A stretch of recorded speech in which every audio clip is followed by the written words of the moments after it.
সিদ্দিকী সাহেবের আগমন মাহফিলের পক্ষ থেকে আলগরব শুভেচ্ছা বুড়িমারির পক্ষ থেকে আলগরব শুভেচ্ছা উদ্যম ফাউন্ডেশনের পক্ষ থেকে আলগরব শুভেচ্ছা আজকের মাহফিল সফল হোক সফল হোক সফল হোক সফল হোক আজকের মাহফিল আলহামদুলিল্লাহ আলহামদুলিল্লাহ যে যেখানে আছেন বসে যান যে যেখানে আছেন বসে যান হযরতকে আমরা কষ্ট দিতে চাই না। মহতি এ মাহফিলে উপস্থিত মোহতারাম সম্মানিত সভাপতি হযরত মাওলানা শফিকুল ইসলাম সাহেব দামাত বারাকাতুহুম, প্রধান মেহমান আল্লামা আবুল কালাম কাসেমি দামাত বারাকাতুহুম, অন্যান্য হযরত উলামায়ে কেরাম, বিভিন্ন এলাকা থেকে আগত আল্লাহ পাকের আশিকিন জাকিরিন শাকিরিন মুহিব্বিন মুরব্বিয়ান এজাম, কলিজার টুকরা আমার সমবয়সী যুবক বন্ধুগণ, স্নেহের ছোট ভাই, পর্দার আড়ালে মাইকের আওয়াজ শ্রবণরতা মা বোনেরা, আল্লাহ পাকের দরবারে শুকর যে আল্লাহ আমাদেরকে সুস্থ রেখেছেন এবং পৃথিবীর শ্রেষ্ঠ মজলিস উলামায়ে আহলে হকের মজলিস গুনাহ মাফের মজলিসে আসা বসার তৌফিক দান করেছেন। নিয়ামতের শুকর আদায়ার্থে ইমানের আওয়াজকে উঁচু করে এক আওয়াজে উচ্চ কণ্ঠে সকলেই কালিমাত শুকর উচ্চারণ করি আলহামদুলিল্লাহ। দরুদ ও সালাম সৈয়দুল মুরসালিন রহমাতুল্লিল আলামিন শফিউল মুজনিবিন খাতামুন নবিয়্যিন সৈয়দুস সাকালাইন ইমামুল মুরসালিন হযরত মুহাম্মদুর রাসূলুল্লাহ। সবাই পড়েন কি ভাব লইয়া বসে রয়েছেন? পড়েন দরুদ শরীফ সবাই। একবার পড়ছেন তিনটা পুরস্কার পেয়ে গেছেন। প্রথম পুরস্কার 10টা গুনাহ মাফ হয়ে গেছে। দ্বিতীয় পুরস্কার 10টা নেক আমল নামায় যোগ হয়েছে। তৃতীয় পুরস্কার আল্লাহর আদালতে মর্যাদা 10 গুণ বেড়ে গেছে। যেই 10টা গুনাহ মাফ হলো ওই 10টা গুনাহও আল্লাহ নেক দ্বারা পরিবর্তন করে দিয়েছেন। হর কে বাশদ আমেলে সাল্লু মুদাম আতশে দোজখ শাবদ বরওয়ায়ে হারাম। বেশি বেশি দরুদের আমল কইরেন। ছোটখাটো আমল দিয়েও কিয়ামতের দিন মানুষ নাজাত পাবে। জীবনে বড় আমল তো করতে পারি নাই, ছোট আমলও যদি দেখাইতে না পারি তা আল্লাহর কাছে কি নিয়ে যাবেন? মুসলমান হইয়া লাভ হইল কি? আখিরি নবীর উম্মত দাবি করে কি লাভ হলো? তা তো বিধর্মীর ঘরে থাকাই ভালো ছিল। মুসলমান দাবি করি একটা আমল নাই যে আল্লাহর কাছে বলবো আল্লাহ আমার জীবনের গুনাহ সব একটা আমল আছে তোমার জন্য। যদি দেখাইতে পারি আল্লাহ বলবে তোর সব গুনাহ মাফ, ওই একটা আমল তুই জান্নাতে যা। আল্লাহ তো আপনার আমার মতো স্বার্থপর না। কি স্বার্থপর? স্বার্থের কারণে মা পর্যন্ত সন্তানের জবাই দেয়। কেমন স্বার্থপর আমরা যে সন্তান মা বাবাকে স্বার্থের টানে জবাই করে, স্ত্রী স্বামীকে জবাই করে, স্বামী স্ত্রীকে জবাই করে। তাহলে দুনিয়াতে সবাই স্বার্থপর। মোহাব্বত আছে, একটু মনে কষ্ট লাগলে, স্বার্থে আঘাত লাগলে মোহাব্বত শেষ। যেই যুবক ছেলেটা দলের জন্য জীবন দিতে রেডি, একটু আঘাত লাগছে তো দলের থেকে নামই কাটে নাই, কল্লা কাটে দিছে। এর নাম বাংলাদেশের রাজনীতি। দল থেকে নাম কাটে না, স্বার্থে আঘাত লাগলে কল্লা কেটে দেয়। এটা হলো সোনার বাংলার রাজনীতি। আর মদিনাওয়ালা রসুলের রাজনীতি কি? মালিক যে প্লেটে খাবে ওই একই প্লেটে গোলামও খাবে। হলো ইসলামী রাজনীতি। আমরা ওলামায়ে কেরাম পাগড়ি বাঁধা তসবিহ হাতে নিয়ে চুপচাপ থাকার কারণে এই ময়দানের রাষ্ট্রের পবিত্র অবস্থানটাকে নাপাক করে ফেলেছে ধান্দাবাজার চান্দাবাজেরা। এজন্য সবাই রেডি থাকেন। ওলামায়ে কেরামরা মাঠে আসবেন, ডাকবেন, আবার যাবেন। আন্দোলন মুসলমানের একদিন না। যখন জালেম জুলুম করবে প্রত্যেক জালেমের বিরুদ্ধে আন্দোলন। নাকি একবার? জীবন একবার না, বারবার দিবে। আমাদের আন্দোলন ক্ষমতার চেয়ার দখলের জন্য না, জালেমের বিরুদ্ধে। আওয়ামী লীগ গেছে, আমনে ছয়া তুফরে লাভ দিয়েন না, শিক্ষা নেন যে জালেমের পরিণাম ফল এমনই হয়। আমনে করলেও আন্দোলন শুরু হয়ে যাবে। হুজুরেরা আন্দোলন করছে, ছাত্র জনতার বৈষম্য বিরোধী আন্দোলনে আলেম ওলামারা জীবন বাজি রেখে নামছে। বলে নাই আমরা আন্দোলনে কামিয়াব হইছি, এখন আমগো চেয়ারে বসাও। বরং উপদেষ্টা, প্রধান উপদেষ্টা যারাই বসছে আলেমরা বিরোধিতা করে নাই, তবে একটা রেড সিগন্যাল দিয়ে রাখছে, জুলুম করলে আবার আন্দোলন হবে। অতএব বেশি নাচানাচি করেন না। বহু মাস্তান কিন্তু ঘরবাড়ি ছাড়া কই আছে, জমিনে না আসমানে খবর নাই। অতএব টাকার মাস্তানি আর বাড়ি গাড়ির মাস্তানি বাংলাদেশে চলে না। আল্লাহ সব ভাইকে হেদায়াত দান করুন। বাংলাদেশে যত ঝামেলা দেখতেছেন শুধু একটাই কারণ, আলেমদের সাথে বেয়াদবি করার ফলাফল। আল্লাহ হেদায়াত দান করুন।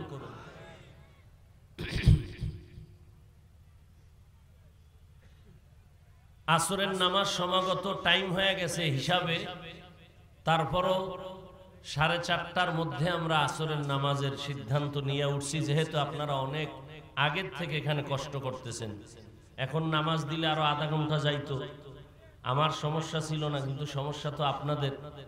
এজন্য আমি কষ্ট করে উঠে গেছি, যাতে একটু দেরি হলেও আসরের নামাজটা পরে হোক, এরপরে আপনারা নামাজ পড়ে যাবেন ইনশাআল্লাহ।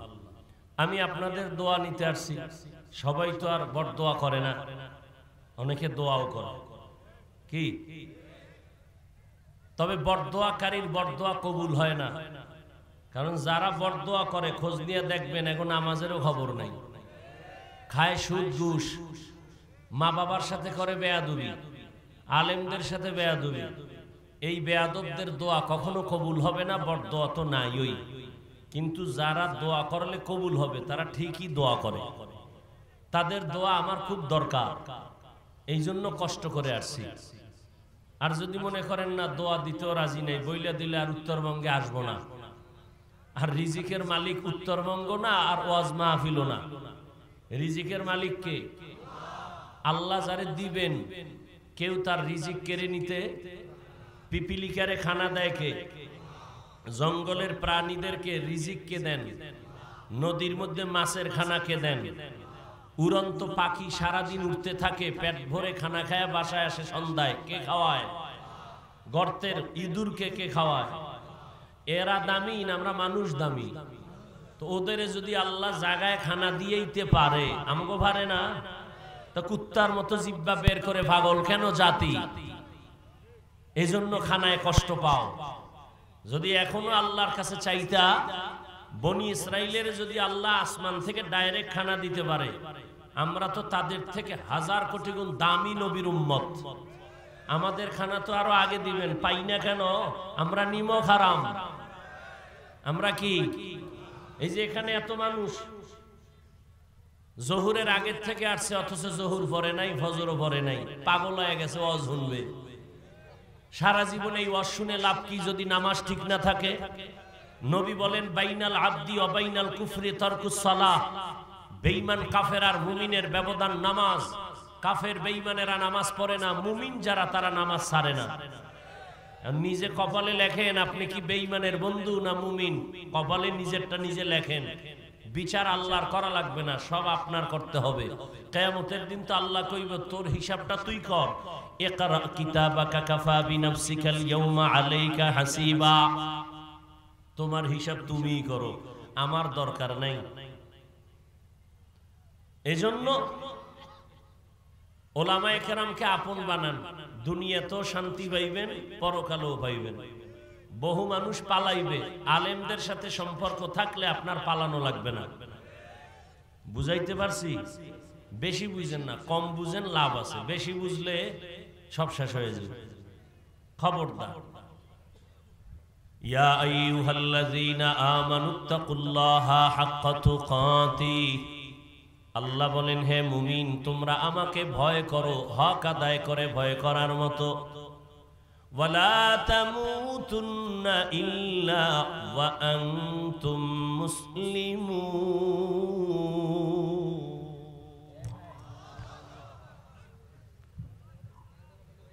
কি সমস্যা কি? তাই এটা ওদিকে গেলে তুমি তার দিলে হবে? তোমার ওইটার নিচে কিছু ঠেক দাও, ওইটার নিচে। আর এটা টাইট করো। কিসের টাইট করা? হ্যাঁ দাও, হ্যাঁ যাও, বাস যাও। আল্লাহ বলেন, হে মুমিন, আমি আল্লাহকে তোমরা ভয় করো, হক আদায় করে মুসলমান না হইয়া মইরো না। কি না হইয়া? আস্তে, মুসলমান না হইয়া। আর হাদিস পড়ছি, নবী বলছেন, আলা সাবধান হে উম্মত, তোমরা প্রত্যেকেই দায়িত্বশীল। আল্লাহর কাছে দায়িত্বের কারণে হিসাবের কাঠগড়ায় দাঁড়াতে হবে, পালানোর সুযোগ নাই। কে দায়িত্বশীল? বলে সবাই। কেমন দায়িত্বশীল? আমার অধীনস্থ যারা, তাদের দায়িত্বশীল আমি। আমার অধীনে কারা? আমি বাবা, আমার অধীনে সন্তান। আমি স্বামী, আমার অধীনে স্ত্রী। আমি শিক্ষক, আমার অধীনে ছাত্র। আমি মসজিদের খতিব ও ইমাম, আমার অধীনে মুসল্লি। আমি মেম্বার, আমার অধীনে ওয়ার্ডের মানুষ। আমি চেয়ারম্যান, আমার অধীনে ইউনিয়নের মানুষ। আমি সরকার প্রধান, গোটা দেশবাসী আমার আহাল, আমি তাদের দায়িত্বশীল। আমি আলেম, গোটা উম্মতের দায়িত্বশীল। মা বাবা, সন্তানের দায়িত্ব পালন করো, না হয় ভিডা। শিক্ষক, ছাত্রের দায়িত্ব পালন করো, না হয় হিসাবের কাঠগড়ায় জবাব দিতে হবে। স্বামী, স্ত্রীর দায়িত্ব পালন করো, না হয় আসামির কাঠগড়ায় দাঁড়াতে হবে।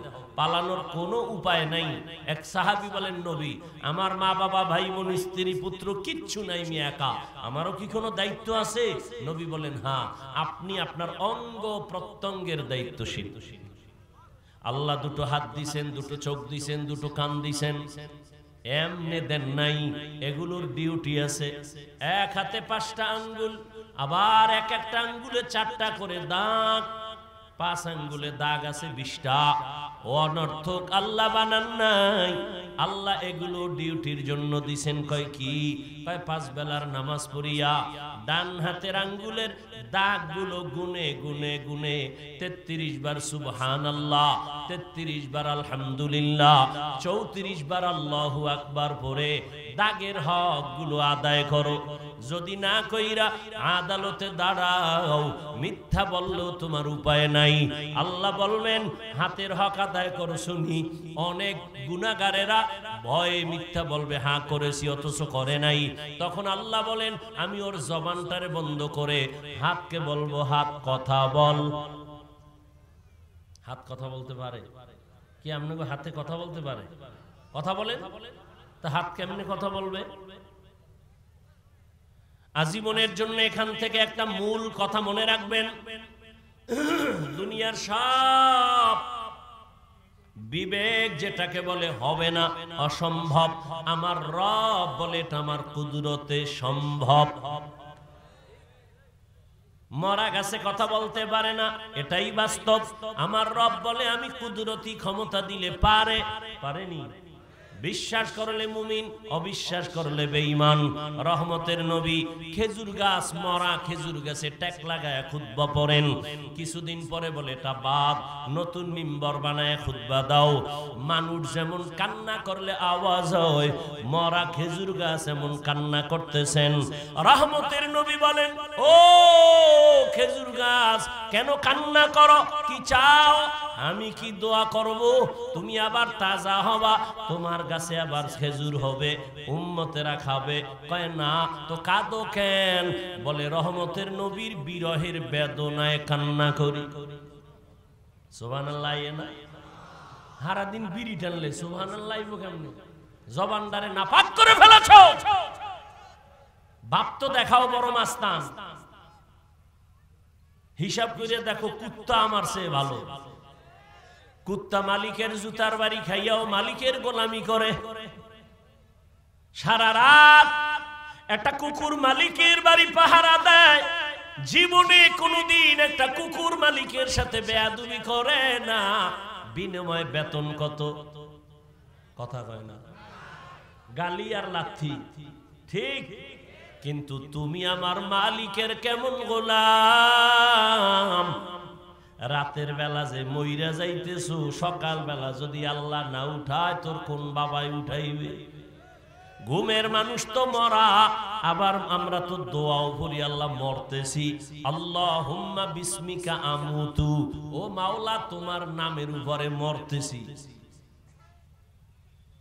মরার মানুষ তো আর সজাগ হওয়ার উপায় নাই, আল্লাহ যদি সজাগ না করে তো এই মরাই তো শেষ মরা।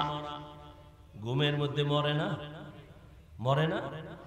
এরে যুবক, যদি একটু চিন্তা করতা, ঘুমের মধ্যে যদি আজরাইল আইসা হাজির হয় আমার জানটা নেওয়ার জন্য, আর আমার কানের মধ্যে যদি দেখে গানের তার লাগানো, আমি মুসলমান হিসাবে আল্লাহর আদালতে কেমনে দাঁড়াবো?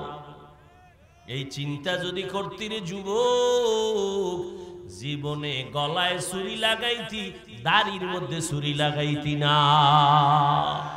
हर के दारद खौफे हक दर दिल मदम जन्नतुल मअवा देहद रामका। कई दिन আর দুনিয়ায় বাহাদুরি করবা ও যুবক, তুমিও মুসলমান আমিও মুসলমান, তোমার আল্লাহ আমার আল্লাহ কয়জন না আলাদা? বলো তোমার নবী আমার নবী, এই জবান খুলো।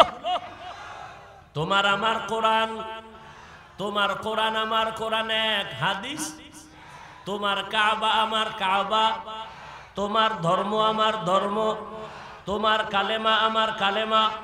তুমি আমি দুনিয়াতে আসছি সিস্টেমও, শুধু লালমনিরহাটের মানুষ লঙ্গি ভরে দুনিয়াতে জন্ম নিছ। সবার সিস্টেম এক, বিদায় বেলা কাফনের সংখ্যা হবে 3টা, তাও এক, কালার হবে আলাদা।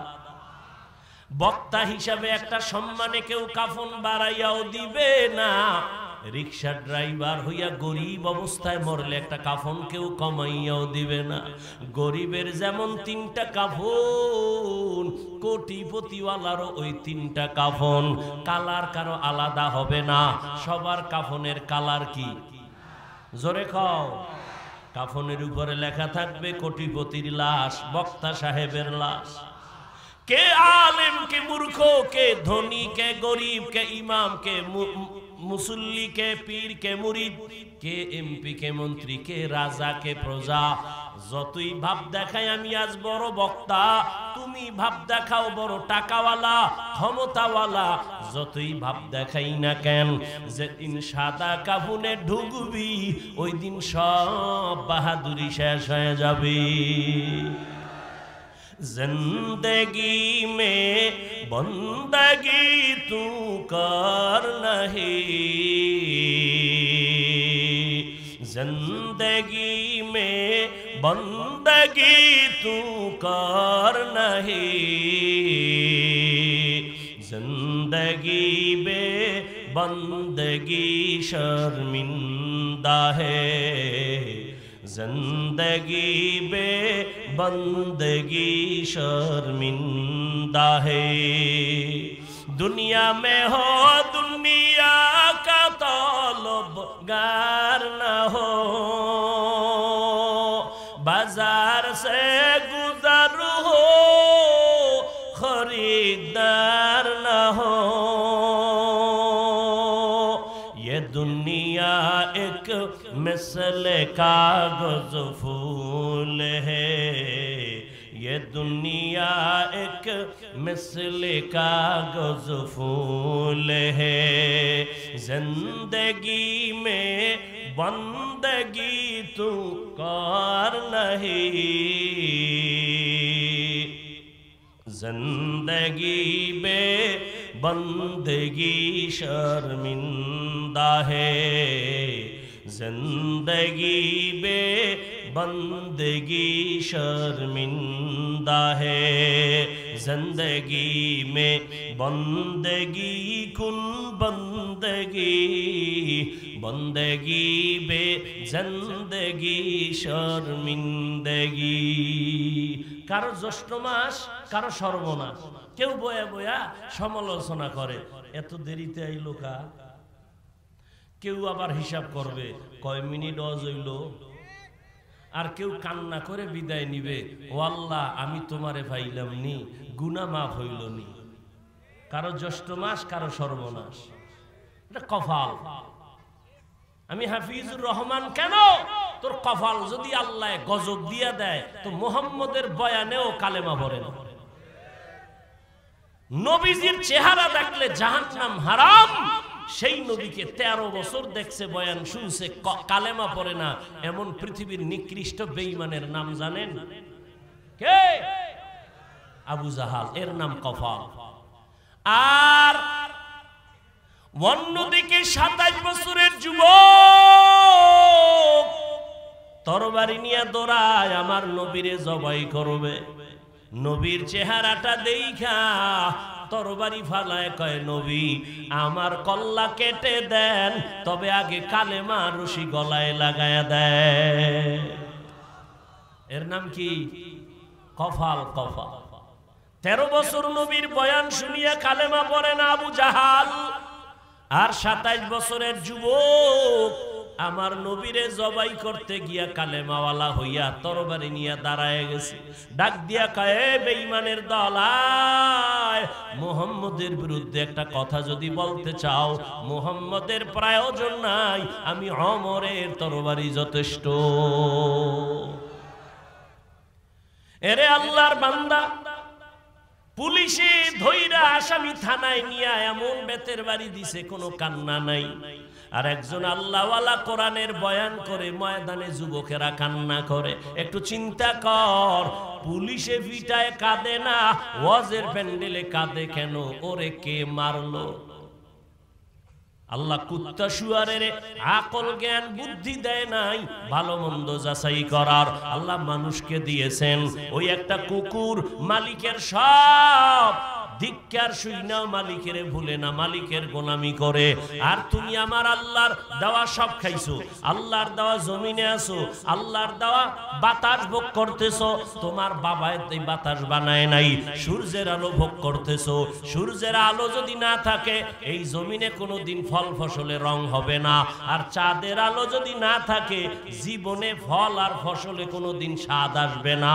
ফলের মধ্যে কালার দেয় সূর্যের আলো, আর ফলের মধ্যে স্বাদ বাড়ায় চাঁদের আলো। কাদের কুদরত দারি বরকামাল, আনতা রব্বি আনতা হাসবি জুল জালাল, তুহি কাদের জলিলুল্লাহ জাহাদার, বহর হালে তুহি মেরা নেগাহদার। তোমার আল্লাহ আমার আল্লাহ এক, নবী এক, কোরআন এক, কাবা এক, ধর্ম এক, কালেমা এক। দুনিয়াতে আসছি তাও এক, কাফনের সংখ্যা হবে 3টা তাও এক, কালারও সবার এক, কবরের সাইজ একটু আলাদা। এই এলাকার মানুষের কবর এক হাত বড়, কবরের সাইজও এক। কবরে প্রশ্ন করা হবে 3টা তাও এক। আমাকে যেই প্রশ্ন তোমাকেও সেই প্রশ্ন, ইমামকে যে প্রশ্ন মুসল্লিরও একই প্রশ্ন, মুমিনের যেই প্রশ্ন বেঈমানের একই প্রশ্ন। প্রশ্ন হবে 3টা। রবের পরিচয় দাও, ধর্মের পরিচয় দাও, রাহমাতুল লিল আলামিনের পরিচয় দাও। রহমতের নবী বলেন এই 3টা প্রশ্নের জবাব যে দিবে তার কবর হবে রওজাতুম মির রিয়াজিল জান্নাহ। আর যারা জবাব দিতে পারবে না তাদের কবর হবে হুফরাতুম মিন হুফারিন নার। কে পারবে কে পারবে না? হুজুরেরা পারবে। কথা বল না কেন? গ্যারান্টি আছে? ওরে হুজুরেরা পারার গ্যারান্টি যদি থাকতো, জান্নাতের টিকিট হাতে পাইছে 10 জন সাহাবা, পাইয়াও এত সুন্দর তাদের আমল, ইখলাস, তাকওয়া, নামাজ, রোজা, এরপরও জান্নাতের টিকিট হাতে রেডি 10 জন সাহাবা। জীবনভর নামাজে দাঁড়ায় কাঁদতেছেন, আল্লাহর আদালতে কেমনে দাঁড়ায়া হিসাব দিব?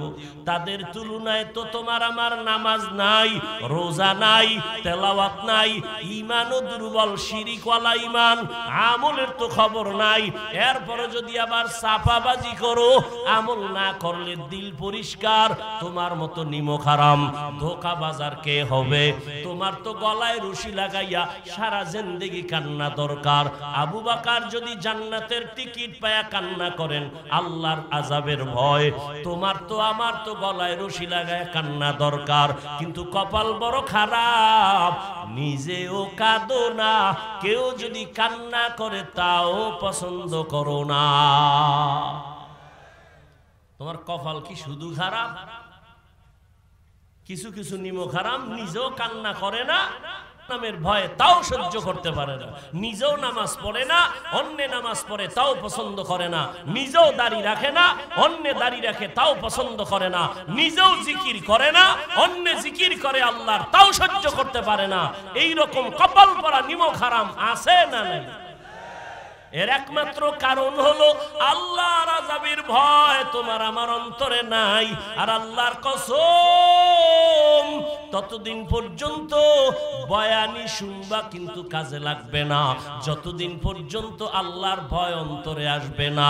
আর এটাও লিখে রাখো, আল্লাহর ভয় তাকওয়া ততদিন পর্যন্ত তোমার অন্তরে আসবে না যতদিন পর্যন্ত আল্লাহর প্রিয় বান্দাদের নেক নজর নিবা না। কোনো মাস্তানি চলবে না। ভালো আল্লাহর বান্দা ওলিয়ে কামেল, এদের নেক নজর নিবা তো কলবে তাকওয়া আসবে। একটা প্রমাণ আমি নগদ দেই। এই যুবক বাবারা, তোমরা যারা এখানে কষ্ট করে আসছো বসছো, আল্লাহকে সাক্ষী রেখে একটু জবাব দাও। উলামায়ে কেরামের বয়ান শুইনা আল্লাহকে সাক্ষী রেখে সত্য কথাটাই বলিও। বলো, তোমার এই 1 ঘন্টা 1.5 ঘন্টার বয়ানে তোমার অন্তরে একটা ধাক্কা লাগছে নি? মিছা কইস না, লাগছে? 1 ঘন্টার বয়ান উলামায়ে কেরামের সামনে বসিয়া 1 ঘন্টা সময় দিয়া বয়ান শুনে যদি তোর কলবে ধাক্কা লাগে, তাহলে যদি মাস বছরকে বছর উলামায়ে কেরামের সাথে চলো, ধাক্কা লাগতে লাগতে লাগতে লাগতে গুনাহ ছাইরা নেক দইরা মনে হয় তুমি জান্নাতের ছবি দেইখা কবরে যাইবা। সোহবতে সালেহ তোরা সালেহ কুনাত, সোহবতে তালেহ তোরা তালেহ কুনাত। ও আল্লাহর বান্দারা, সৎসঙ্গে স্বর্গবাস, অসৎসঙ্গে সর্বনাশ। আল্লাহ বলেন আমাকে ভয় কর। ভয়ের নাম তাকওয়া। এখানে সবাইকে যদি জিজ্ঞাসা করি আপনারা কারা কারা আল্লাহকে ভয় করেন, সবাই হাত উঠায় বলবে আমরা ভয় করি। নামাজ পড়ে না কয় ভয় করি, দাড়ি নাই বলে ভয় করি, গাঞ্জা খায় মদের বোতল নিয়ে দৌড়ায় সেও বলে আল্লাহরে ভয় করি। আমরা নামাজিরাও বলি আল্লাহকে ভয় করি, পর্দা করিয়াও বলি ভয় করি। 2 দলের ভয় কি সমান? না। আল্লাহ কয় না, আসলে ভয়ের হাকিকতই বুঝো না রে গোলাম। সন্তান মা বাবারে ভয় করে, প্রমাণ মা বাবার সামনে সন্তান অন্যায় করে না। শিক্ষকের ছাত্র ভয় করে, প্রমাণ হলো শিক্ষকের সামনে অন্যায় করে না।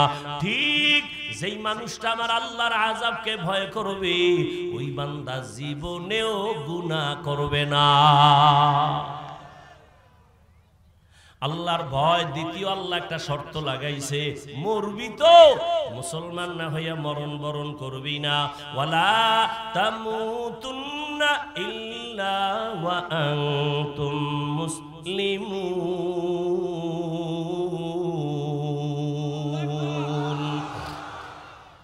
আল্লাহ কয় নাই এই মানুষ বক্তা না হইয়া মরবি না, পীর না হইয়া মরবি না, ডাক্তার না হইয়া মরবি না, প্রিন্সিপাল না হইয়া মরবি না, একজন বড় মুহাদ্দিস মুফতি মুফাসসির না হইয়া মরবি না। আল্লাহ এটা বলেন নাই। টাকাওয়ালা না হইয়া মরবি না, আল্লাহ বলেন নাই। আল্লাহ বলে মুসলমান না হইয়া মরবি না।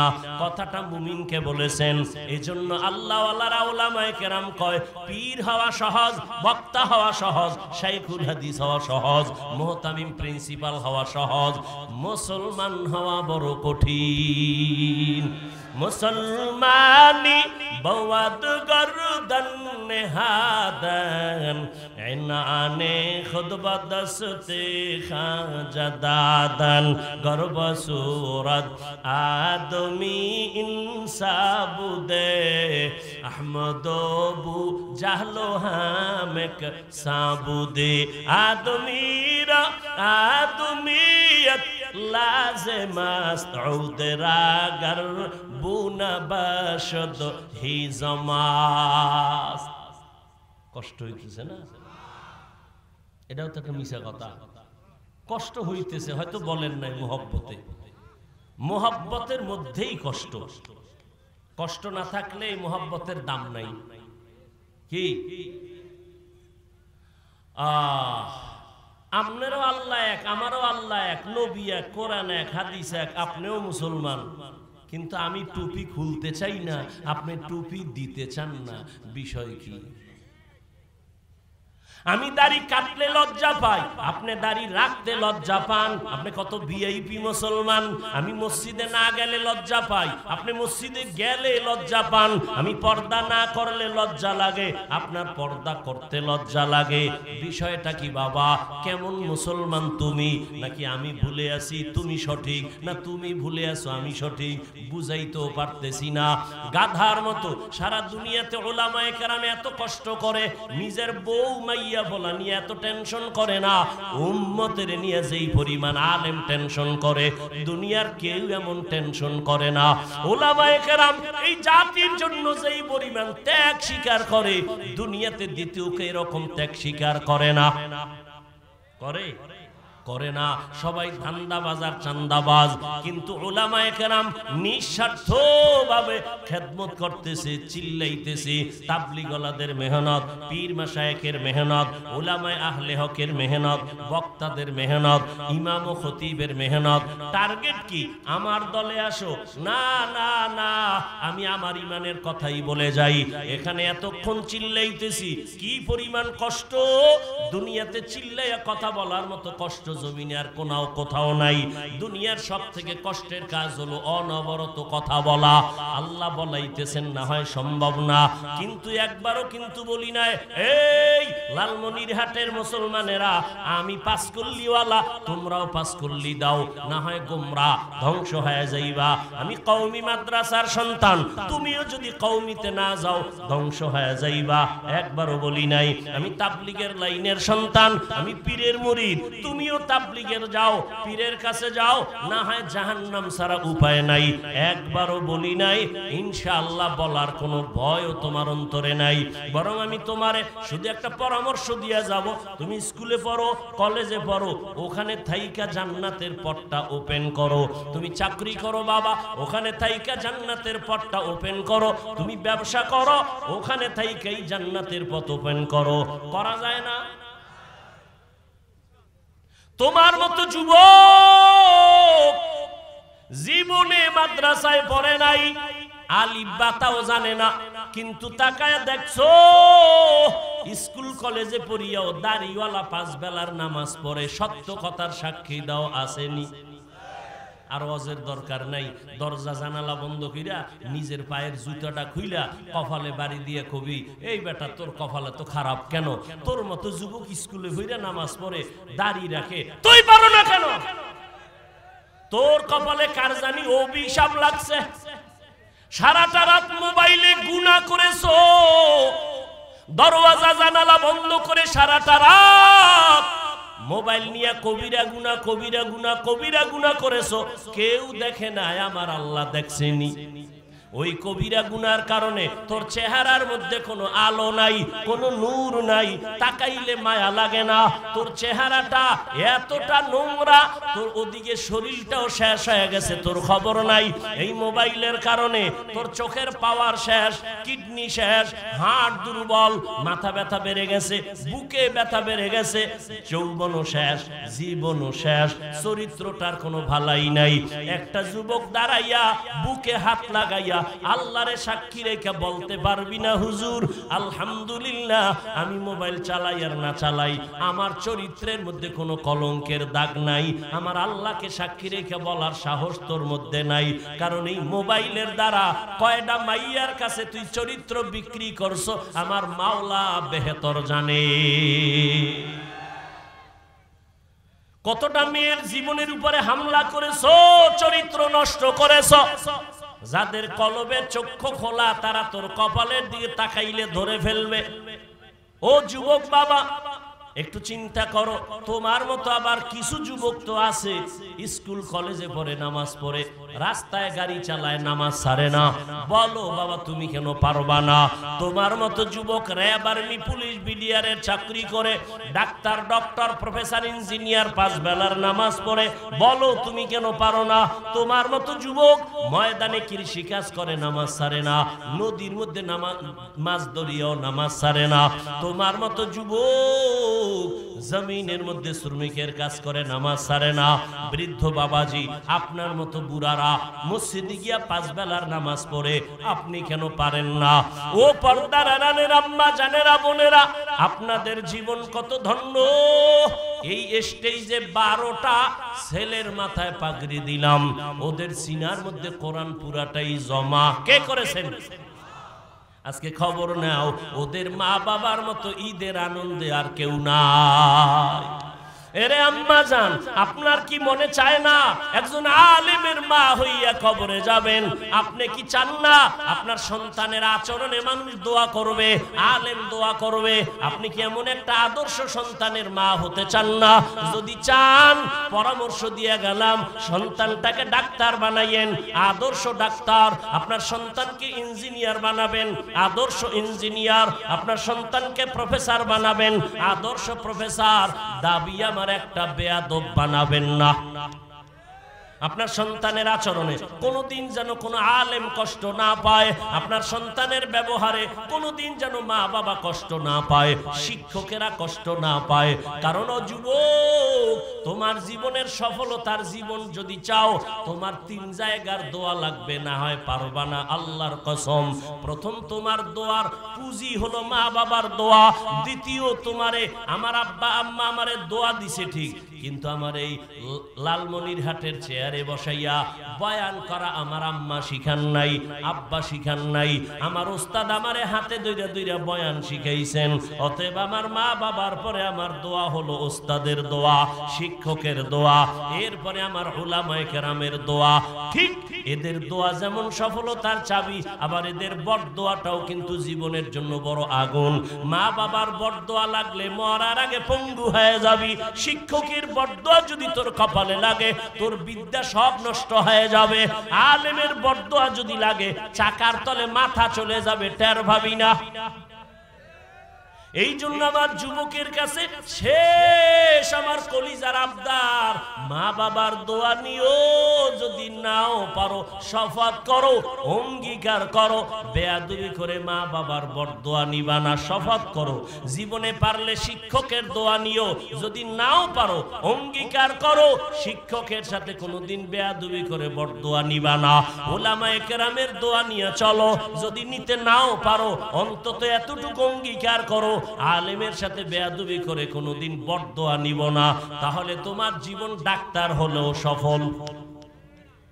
আর যদি বরদোয়া নিয়ে বেয়াদবি করে আগাও, ডাক্তার হবে ঠিক, কিন্তু তাসলিমার মতো জুতা খায়া পালাবি, তো ওই ডাক্তার হইয়া লাভ আছে? এই বেটা, 10 তলা বিল্ডিং এর মাস্তানি করো, লাভ কি? যদি বিল্ডিং থুইয়া পালানো লাগে, কি সুইস ব্যাংকে টাকা রাইখা লাভ কি যদি তোর 14 গোষ্ঠী এডি খাইতে না পারো? ওই মাস্তানির লাভ আছে। পুষ্কুনির মধ্যে মাছ আছে 50 লক্ষ টাকার মাছ, সব মাছ যদি মইরা যায়, এরপরে যদি তুমি 50 লাখ টাকার মাছের বাহাদুরি করে লাভ কি? সব মরা। অতএব বাবা, টিনের ঘরে থাইকাও তুমি বাহাদুর, খেরের ঘরে থাকো তুমি বাহাদুর, যদি তোমার চরিত্র সুন্দর থাকে। মা বাবাও দোয়া করবে, আলেম দোয়া করবে, মুরব্বীরাও দোয়া করবে, শিক্ষক দোয়া করবে। ও আমার কলিজার যুবক বাবারা, ও পর্দার আড়ালের আম্মা জানেরা, আপনার মতো কত মা 5 বেলার নামাজ পড়ে, পর্দা করে, স্বামীর মাল হেফাজত করে, সন্তানকে আদর্শওয়ালা বানানোর মেহনত করে। আপনি কেন পারবেন না? আল্লাহর কাছে তওবা করেন। মুসলমান হইয়া কবরে যেতে হবে। মুসলমান হওয়া বলছিলাম কঠিন কেন? মুসলমান কেমনে হয়? আমরা এখানে যারা সবাই তো মুসলমান, আল্লাহ কেন বললেন মুসলমান হইয়া মরো? এই মুসলমান কোন মুসলমান? কয় তোমার মুসলমান তো নামে আছে, কাজে নাই। দাবি করি মুসলমান, নামাজ নাই। দাবি করি মুসলমান, পর্দা নাই। হালাল হারামের ভেদাভেদ নাই। আল্লাহ কয় এমন মুসলমান হও যে তোমার জীবনে কোনো গুনাহ না থাকে। কইরা তো ফালাইছি। গুনাহ যদি কইরা ফালাও, এখান থেকে পবিত্র হওয়ার একটা মেডিসিন আছে, তওবা। সামনে যেন কোনো গুনাহ না হয়, ওখান থেকে বাঁচার জন্য আর একটা মেডিসিন আছে, গ্রহণ করো। সামনের জীবনে গুনাহ থেকে বাঁচার মেডিসিনের নাম তাকওয়া। পেছনের গুনাহ থেকে বাঁচার মেডিসিনের নাম কি? তওবা। সামনের গুনাহ থেকে বাঁচার মেডিসিনের নাম তাকওয়া। তাকওয়া অর্জন করতে হলে লাগবে আল্লাহর প্রিয় যারা ওলি, তাদের নেক নজর, তাদের সাথে সম্পর্ক রাখো। দেখবা গুনাহ কম হবে, আল্লাহর ভয় অন্তরে চলে আসবে। দেখবা সামনের জীবনটাও পবিত্র। তওবার মাধ্যমে পিছনের জীবন পবিত্র হইয়া যদি কবরে যাইতে পারো, আল্লাহ পাক জান্নাতের বিছানা দিয়া দিবে। তওবা করার জন্য তৈরি হও। মনটাকে শুধু এতটুকু বুঝাও যে হাফিজ ভাই তো আমগো হুজুর হওয়ার কথা বলে নাই, হাফিজ ভাই তো আমগো পাগড়ি লাগাইবার জন্য তাকিদ দেয় নাই। বলছে আমি ডাক্তারি পড়লেও জানো নামাজ ছাড়ি না, নবীর উল্টা চলি না, উলামায়ে কেরামের পরামর্শ ছাড়া জানো চলি না। ও যুবক বাবা, এই পরামর্শ নিয়ে তওবা করো যে আমার মতো যুবক চাকরি করে, ব্যবসা করে, লেখাপড়া করিয়েও যদি নামাজ পড়ে, মা বাবার দোয়া নিয়ে চলে, মুরব্বী শিক্ষক ওলামায়ে কেরামের দোয়া নিয়ে চলে, আমি কেন পারবো না? মনে মনে আল্লাহকে বলো, আল্লাহ জীবনে তো অন্যায় কম করি নাই, আমার অন্যায়ের খবর, গুনার খবর আমার মা বাবা ভাই বোনেরা কেউ জানে না। ও আল্লাহ তুমি জানো। আজকে থেকে তওবার নিয়ত করে ফেলতেছি। মরিয়া গেলে যাব, হায়াতের মালিক তো তুমি, ইজ্জতের মালিক তুমি, রিজিকের মালিক তুমি। ও আল্লাহ আর কোনদিন মরিয়া গেল নামাজ ছাড়বো না, দাড়ি আর কাটবো না, বেপরদায় চলবো না, মা বাবার সাথে বেয়াদবি করবো না, উলামায়ে কেরামের পরামর্শ নিয়া, মুরব্বী শিক্ষকদের দোয়া নিয়া নবীজির তরিকা মেনে চলবো, নামাজ পড়বো, চোখ দিয়া কোনো হারাম জিনিস দেখবো না, জবান দিয়া কারোকে জুলুমের কথা বলবো না, হাতের দ্বারা জুলুম করবো না, চরিত্র নষ্ট করবো না। এইভাবে যদি তওবা করতে পারো, আমার আল্লাহ তোমার জীবনটাকে পবিত্র বানায় দিবেন। আর এই পবিত্র অবস্থায় যদি আজরাইল আসে, ইনশাআল্লাহ জান্নাতের দরজা খুলে যাবে। এরে নবীর উম্মতের দল, জীবনে তো চালাকি আর মনের গোলামি কম করলাম না, এখন থেকে তওবা করে নাও। আল্লাহর কাছে মনে মনে বলো, হে মালিক, এই ময়দানে মনে হয় আমার মতো গুনাহগার কেউ নাই। জীবনে কত নামাজ ছাড়লাম, কত বেপরদায় চললাম। ও আল্লাহ, তুমি জানার পরেও তো রাগ করিয়া পানি বন্ধ করো নাই, বাতাস বন্ধ করো নাই, খানা বন্ধ করো নাই। ও আল্লাহ, আজকে থেকে তওবার নিয়ত করে নিলাম, জীবনে আর নামাজ ছাড়বো না, বেপরদায় চলবো না, দাড়ি কাটবো না, মা বাবার দোয়া ছাড়া চলবো না। আল্লাহর কাছে যদি তওবা করো, আমার আল্লাহ মুহূর্তের মধ্যে জীবনের গুনাহ মাফ করবেন। পয়গম্বর মুসা আলাইহিস সালামকে আল্লাহ এত এক জমানায় পাঠাইলেন, ওই জমানার এক যুবক ছেলে এলাকার মধ্যে সন্ত্রাসী কর্মকাণ্ড করে বদনাম হয়ে গেছে। এলাকার সব মানুষ এক হইয়া মুসা নবীরে কয়, এই যুবকের এলাকার থেকে তাড়াইতে হবে। হাতে পায়ে রশি লাগাইয়া মা বাবা সহ রাজি হয়ে গেল, তাড়াইয়া দাও। এই ছেলের অত্যাচার আর চরিত্র এত খারাপ, আমি মা আমি বাবা সহ্য করতে পারি না। মুসা নবী অনুমতি নিয়া সবাই এর বহু দূর জঙ্গলে ফালায়া দিল। হঠাৎ ওখানে যাইও অপরাধ, ওখান থেকে মানুষ আবার ওরে জঙ্গলে ফালায় দিছে, পাহাড়ের পাশে, ওখানে কেউ নাই। হঠাৎ যুবক হাতে পায়ে রশি লাগানো, পাহাড়ের ভেতরে একা একা এখন কাঁদে, ও মালিক, জীবন জীবনে তো উল্টা পাল্টা কম করি নাই। আমার ডানে বামে কত ভক্ত ছিল, আমার অন্যায়ের সহযোগিতা করত, আমাকে বাধা তো দিত না ভুলেও। আমি অন্যায় করলে ওরাও সাপোর্ট দিত, ওরাও আমার সাথে কাজ করত। কিন্তু মাওলা আজকে আমি একা হয়ে গেলাম, আমার এখন মরণের বিছানা, আমি অসুস্থ। কিন্তু মালিক আমার আব্বা আম্মা যদি পাশে থাকতেন, আমার জন্য দোয়া করতেন মন দিয়া, ও আল্লাহ আমার ছেলেটারে সুস্থ বানাও। আমার যদি স্ত্রী থাকতো আমার জন্য দোয়া করত, ও আল্লাহ আমি এখন একা, আমি চাই আর গুনাহ করব না। ও আল্লাহ আমি গুনাহ নিয়ে কবরে যাব না, আমার এই বদনাম নিয়ে মরণের বিছানায় যাব না। এই বইলা কান্না শুরু করছে। আল্লাহ ওহী নাজিল করে কয় মূসা অমুক এলাকায় যাও, ওখানে আমার একজন বন্ধু আছে, যাইয়া তারে জানাজা দিয়া দাফন করাও। মূসা নবী আইয়া দেখে ওই গুনাহগার সন্ত্রাসী এই যুবকের লাশ পড়ে রয়েছে। মূসা নবী কয় এ এত অন্যায় করছে, এলাকার মানুষ অভিযোগ দিল, এলাকার থেকে তাড়ায় দিল, আল্লাহ কয় তার বন্ধু, এটা কেমন কথা? কয় আগে আল্লাহর অর্ডার মাইনা লই, দাফন টাফন কইরা আল্লাহর জিগে আল্লাহ এই লোকটা না সেই সন্ত্রাসী? কাহা কথা তুমি আরে ওলি বলছো, বন্ধু বলছো কেন? এ তো অপরাধী, মা বাবার উপরে বেজার। আল্লাহ কইরে মূসা তুমি কি জানো না আমার এক নাম রহমান? তুমি কি জানো নি আমার এক নাম গফফার? এই বান্দা এমন কান্না দিছে, আমি চোখের পানি দেখা মায়া বাড়ছে। জীবনের এমন তওবা করেছে, আমি ওর জীবনের সব গুনাহ মাফ করে দিয়েছি। আতিনা ফি দারি দুনিয়া না হাসান, আতিনা ফি দারে উকবা না হাসান, ইয়া গিয়াসাল মুস্তাগীসিন ইহদিনা লিফতিখারা বিল উলুমে ওয়াল গিনা। জীবনভর বয়ান শুনে লাভ কি? বয়ান তো আপনারাও জানেন, কিন্তু আমলের খাতা যদি শূন্য হয়ে যায়। অতএব আমি বলবো ও এলাকার যুবক বাবারা, বৃদ্ধ বাবাজিরা, পর্দার আড়ালের মা বোনেরা, আল্লাহর কাছে তওবা করেন। আর মনে মনে বলেন আর নামাজ ছাড়বেন না, বেপরদায় চলবেন না, আর দাড়ি কাটবেন না, মা বাবার দোয়া নিয়ে, আলেম ওলামাদের দোয়া নিয়ে চলবেন। তওবা সবার কপালে নসিব হবে না। ওই যে আবু জাহালের কথা বলছিলাম আর ওমরের কথা বলছিলাম, জানি না কার কপাল খারাপ কারটা ভালো। যাদের অন্তর তৈরি হয়েছে তওবা করার জন্য, মুনাফিকি অন্তরে নাই, তাদেরকে বলবো তওবার খাঁটি নিয়ত থাকলে দুটো হাত আমার আল্লাহকে দেখায়া দেন। আয় আল্লাহ হাতগুলো কবুল করে।